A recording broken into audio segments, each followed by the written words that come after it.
Hello! Welcome to Learn to Paint with Scarlett. That's me, of course. Today I'm going to do a quick speed tutorial of some pears. Now I have a pear. It's right here. It's getting a little old. It's really pretty. It's got this lovely little red patch on one side. I think it's a William pear, but I'm really not sure. William Christ, I think that's what it's called. Pear. It's got a little bit of red on one side, and it's a lemon, limeish green everywhere else. Lots of little dots. I am going to paint this today, and I'm going to paint it on this big sheet. This is just a study. This is a study book that I do, that I throw things together in. It's 300-gram watercolor paper. It's not in a block, and there's 3 little pears on here. I know you guys can't see it at all, but it is there. There's 3 little pears. So I will tell you all about the materials and the brushes I use. For this I'll be using Da Vinci brushes, a few different sizes, and the paints. I don't really know what paints I'm going to use. I'm going to have to see as I go, and then probably watch the video again in order to tell you exactly which paints I did choose when I chose them. But I'll put all that description information at the bottom. If you go onto Patreon, now I know you guys are like, oh no, what's this Patreon thing? No.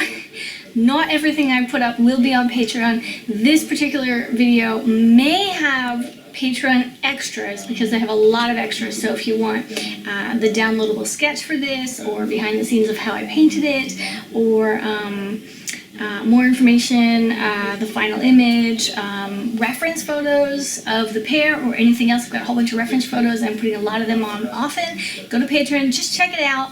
Some of what I have there is free to the whole world just to see for public, and a lot of it is then for my patrons. Okay, so I've already sketched out my 3 pears. So what I'm thinking is I'm going to re-sketch these pears in pen so you guys can see that, because I think the drawing part is really, really important. Now, when doing ink, and don't worry, this is a watercolor tutorial, but we're just going to start with ink for a minute, just so you can see what my sketch looks like and how fast and easy it is to sketch. So when starting with ink, I want to always have paper towel around because it does get a little messy. And, well, let's have one underneath and one to grab just in case. So here's my pear. So we're going to start around the top. Give it a little wide bottom. A few bumps down there.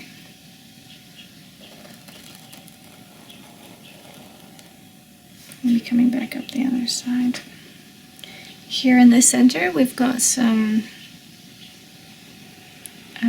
little, what would they be called? Creases, I guess. And then we've got our little stem popping out the top up there. Now the way this is going to be painted, so we'll just have this as like our road map, right? This is going to be done with the front. So this part here is all going to be nice and red. Coming down, going up. Yeah, that's, it's kind of like a big birthmark on a pear. Alright, so now I want to rotate him just for the fun of it. And let's do him on the side. So he got a little more pointy on top because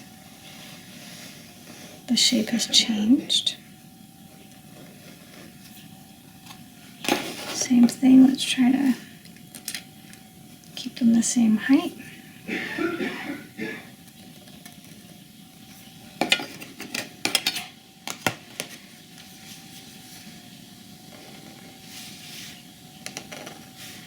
Comes up this side, dips in just a little bit.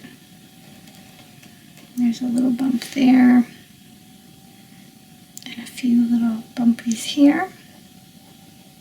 And a very small stem, which for the sake of this little exercise I will just draw in completely black. Now, on this one, so we really flipped it to the other side, didn't we? And the color kind of comes across here. There, so right side, left side. Yeah. Okay, now let's go to the back. Oops.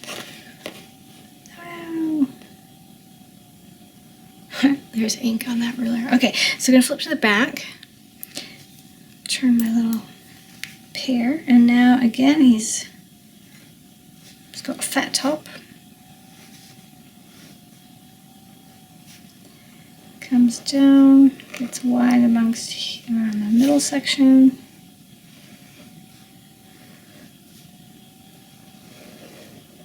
Nice flat bottom.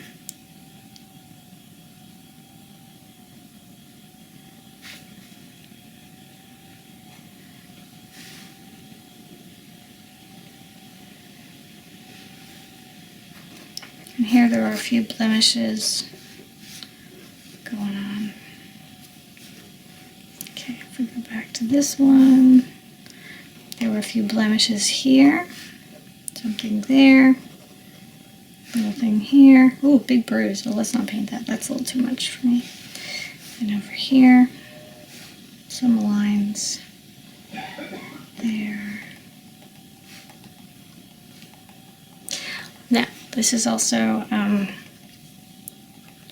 very spotty, so I'll just put a few spots on. And on the back, not so many spots on the back. That's interesting. The spots are mostly where the red is. There we go. That's a better spot maker. Okay, so here's our pear and here's our three little guys. Okay, so I have 3 pears, which I have just sketched out for you guys, so now you can see them. That's the benefit to sketching them in ink. And I'm going to go ahead and put some water down on the first one, which I've already done, and now all the way across. Now I've got a little bit of lemon yellow mixed with green yellow on my brush, and I want to lay this down. This is just our undercoat. I'm going to leave my shadows. Now I know that this little guy has, see, he's going to have a little bit of backlight, but you're not really going to see that. I'm going to leave a little bit of highlight maybe there. I'm just going to bring this down to one side, try to shape it. Okay, something like that, and we're going to leave that. And then this is the back too, isn't it? Ah, right, okay. Yeah, so that still works. Okay, now I'm going to move on to the next one. Let's come in now with some water. And in this one, my brush still has a little bit of yellow, but that's all right. I'm going to add in multiple colors while paint is all wet at the same time. And again, this is still just my underlayer. Now the pear in this picture goes this way. Yes, there we go. Match that top.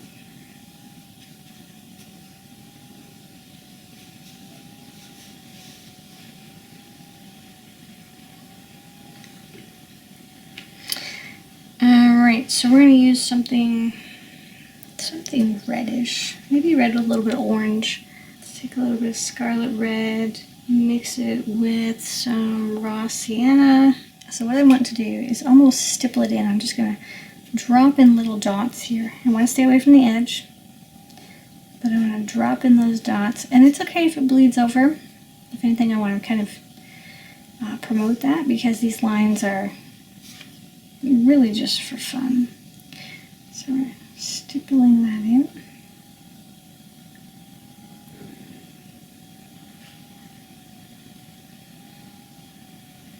Yes, move it around a little bit. What I don't want are too many of those fingerprints, those like the sunbursts, you know, that come when the paint starts to bleed out. But as the paint moves around, those are going to kind of dissolve. They're going to spread out to the point that they're gone. So only if you see that they still have the sunburst. In my personal preference, I would come back then and just pull the brush through a little bit if you need to. Alright, so I'm going to add a little bit of red to that.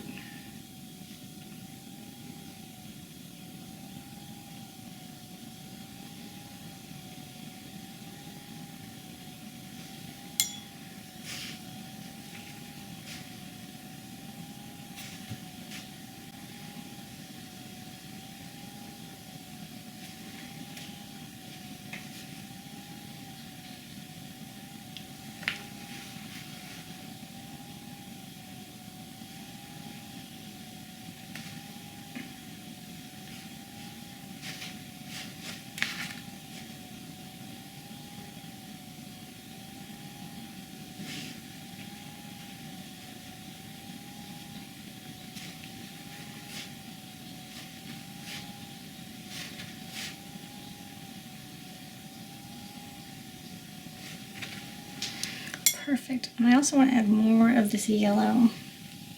We're going to go with the same colors at first because they're all the same pair. Let's drop in that yellow and see if we can get them to mix. It's a yellow maybe in the midsection, and it's like a purpley yellow in the bottom.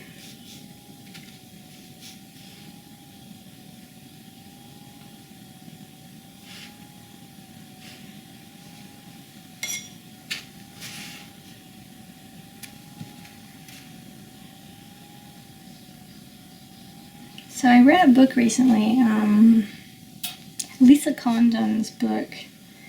Oh, what is it called? Art Inc., I think. If you guys are new to art and art marketing and getting yourselves out there, I highly recommend that book.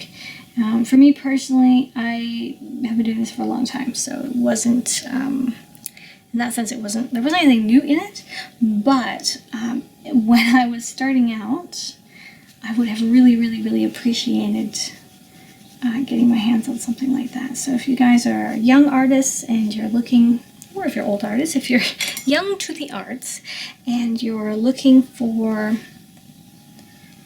some inspiration, how to get your name out there, how to get your first illustration deals, or get your work in galleries, or tackling social media, all those kinds of things, I highly recommend Lisa Condon's book. So I purchased her book on my Kindle, and that meant that whenever Lisa has a link to something within her book, she has lots of chapters where she interviews lots of artists, and within those links, it takes you, because of course I'm reading on my Kindle, I'm online, it takes me directly to the websites and stuff of the people that she's talking about. So that is where I came across another book called Art Before Breakfast. Now this book I have not read, but I am very intrigued. I really like his style. He does a lot of loose stuff, and he does a lot of pen and ink, and of course I love pen and ink. And I'm wondering if any of you guys have read Art Before Breakfast and you recommend it. Let me know in the comments below. And for that matter, if you guys recommend any particular book, if there's an art book that you really love, that you think that I might be interested in, it doesn't have to be an advanced art book at all. I really enjoy the beginner books too, especially because I teach, so it helps. It often gives me a sense of, it can help me to remember what it is like to be a beginner, because I think that's the biggest problem I have when teaching, is that I forget that people don't understand everything I'm saying, because it just seems like it makes sense. So let me go back to the paint now and explain, just in case you didn't know or you're not sure what I'm doing. I'm using the very tip of my brush, and I'm just wiggling around and lifting up and pulling off some of this color that came out, and for no particular reason, just that I feel like I don't really want the color in that exact spot. Down here there was a little reddish bruise area, so I added a little bit of red down there and wiggled it around. This one, so at this point I think this is really good. Here I could sweep through it just a little bit to get rid of some of those, let's call them sunbursts, you know, when the water kind of goes and the paint flows everywhere. I don't always like that. Actually, I really like that. So I just want to mix that around a little bit there. Just pulling it through. And for the fun of it, I'm going to pull some of that red down here. Just down to the bottom there. And maybe lift a little bit off right there. There we go. So this is all going to be beautifully blended, and that's going to be a little thicker and heavier and a little more splotchy. So this first one's almost dry. Let's move to the third one now. For the third one, I need to figure out where my spot is. I'm going to start with the red. Just like I did on the radish tutorial not too long ago. These are the undertones, so we're going to be building them up from here. But I'm going to try to get this, I'm trying to try to keep this very short, very to the point. See how fast I can paint. So we're adding Madder Lake Deep and some Scarlet Red. I just lifted those two colors with my brush directly, and I'm allowing them to mix right here within the water. So I laid a lot of water down there. I want to just let that move around just a little bit. And we'll see what happens, and we'll decide in a minute if we need to smoothen it out, or if those little sunbursts are okay, or if they take care of themselves. And while that's still wet, and it's okay if it blends in, like I said, let's come in here and put some green. I think I'm going to do part by part in this one. Let's just add some. This is the green yellow and a little bit of lemon yellow, and I'm going to add some raw sienna in there. Ooh, I just want to tap it in and then blend it by just pulling my brush through, and you can do that quick or you can do that slowly. So now I have a hard edge because I just pulled my brush through there, so I'm going to come back with a little bit of water on my brush, and I'm going to add that water right to the edge and just lift it off. And then I want to lift out by twisting my brush. See how great that is? See, here's a hard edge, there's no edge. So again, I want to bring in the clean water, just lift off the edge. Okay, then come back and twist this out. That red's starting to move. Let's just tell that to go back where it should be. You just shoo back over there. There we go.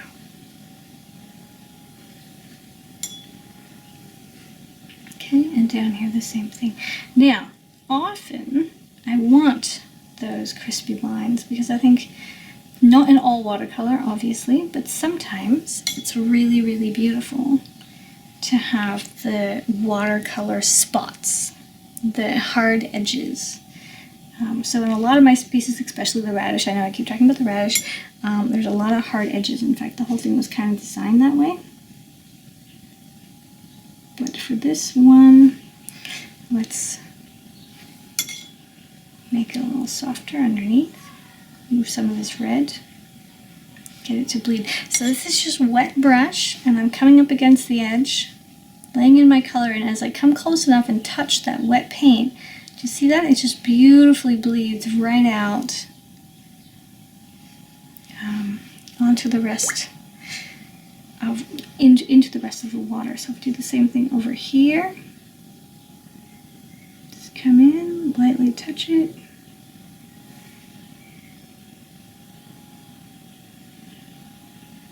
If you want, you pull it out like that. I do a lot of tapping. I've been paying attention. I've been watching my own videos lately. I do an awful lot of tapping in my work. Here we've got a big solid piece of red. I think I want to move that around. And this is still wet. I haven't given this time to dry. I'm also leaving all these little white spots in there, so you don't have to worry about that. If you have white spots, that's good. You want to keep the white of the paper as much as possible. Now, I think we should have a highlight somewhere before it's completely lost. I'm going to take a clean brush, kind of damp it off, so somewhat dry, and come in here and scoop it up, almost like I'm mopping the floor.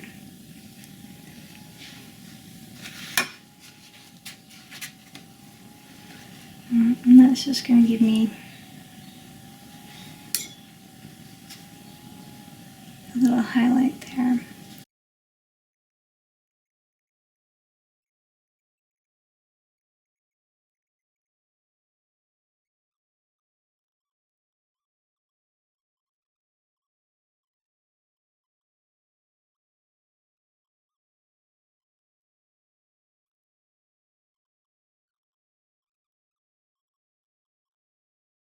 So I've got some brown. This is raw sienna and burnt umber, a little mixture of the two, and I'm just speckling that across because there are all these lovely dots.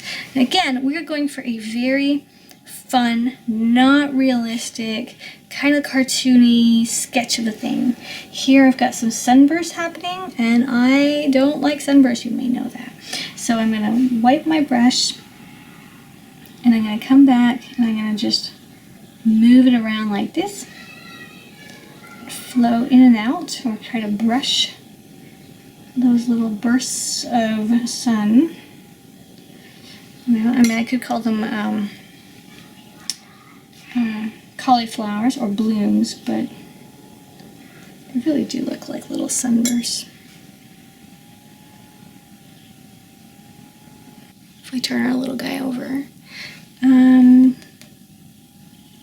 we could add a slight little bit of this red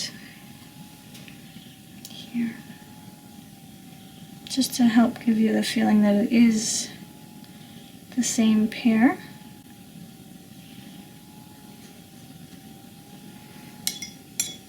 Okay, I've got my paint on there. I'm going to come back with a clean wet brush. I just want to wipe the brush off a little bit, come back and go against that edge, and just lift it out so it becomes a nice, soft, smooth edge.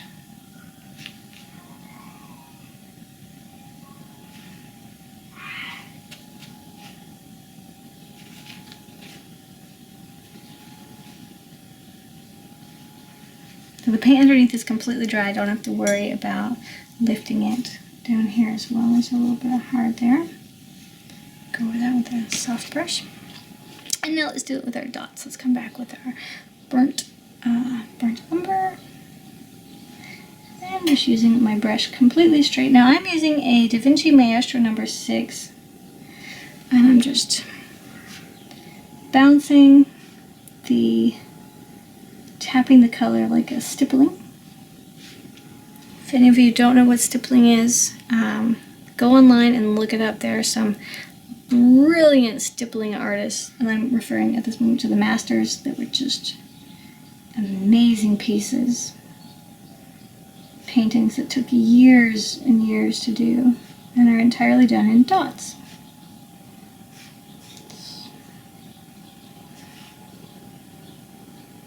Define some of those little lines. Maybe this one, I'm going to come back with a wet, dry brush.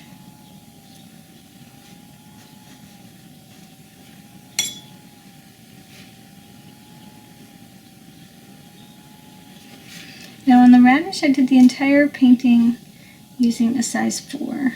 So on this one, I'm doing the entire painting using a size 6. And the reason why I'm doing this is because although I do definitely 100% love using as many brushes as possible, I also think it's really useful to know that you don't need so much.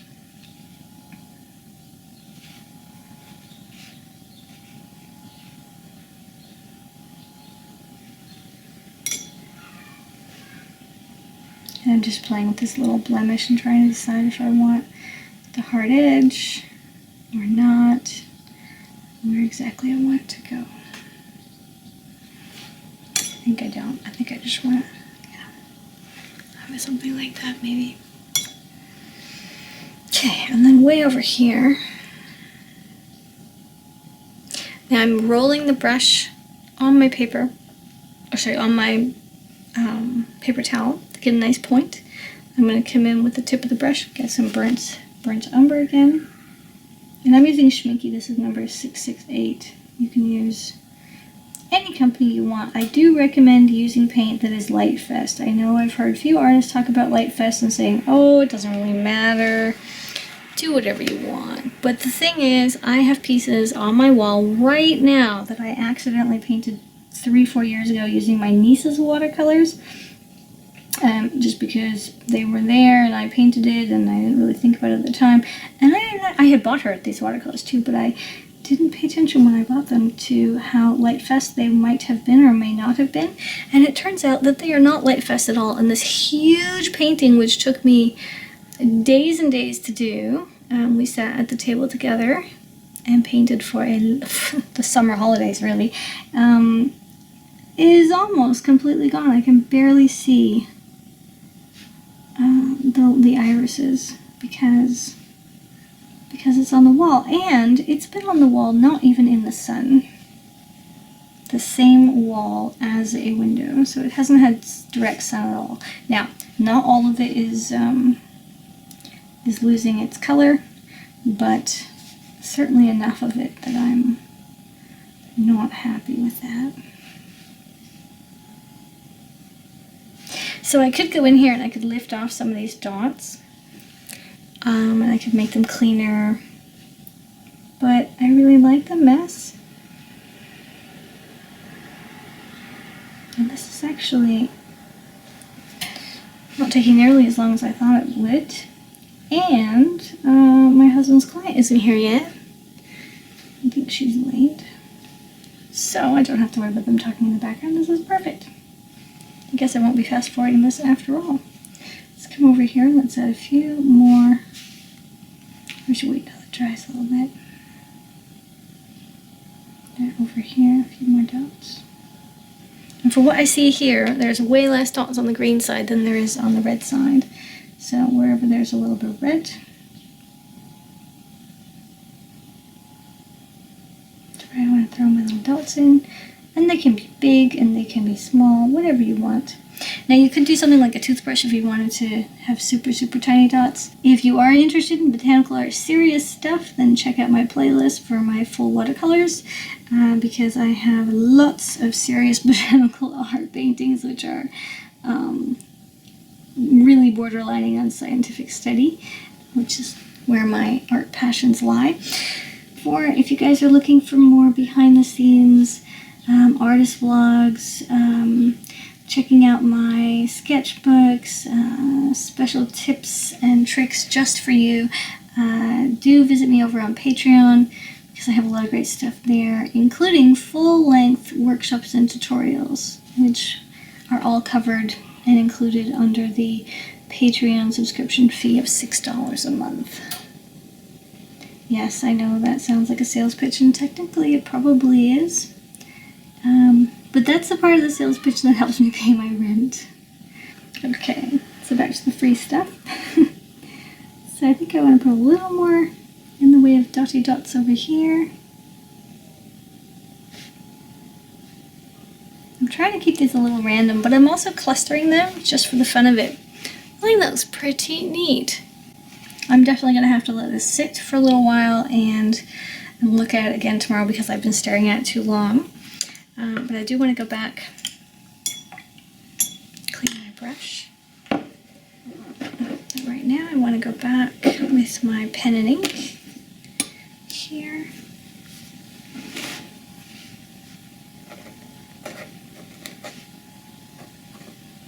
And just sign it. Scarlett Damen 2016. So that was just a fun, cute, adorable little tutorial on how to do pears. Now, I do have my pencil version of this, and I'll see how long it'll take me to do that, and maybe that will go up too. But do check out Patreon, because I may post it as a Patreon only, you never know, or it may show up on YouTube, or it may show up as a full-blown workshop on my school. Any which way, I wish you guys a wonderful and lovely day, and lots of happy painting. Let me know you're here. Please say hi down below. Tell me what you'd like me to paint if there's a subject that you're really interested, or if there's something specific you want me to cover in class, like I need help with beep beep beep. What is it that you would like me to teach you relating to watercolor or art in general that you need help with? Let me know and I will try to address those in the upcoming Q&As. Thanks for watching. I'm Scarlett. Toodaloo.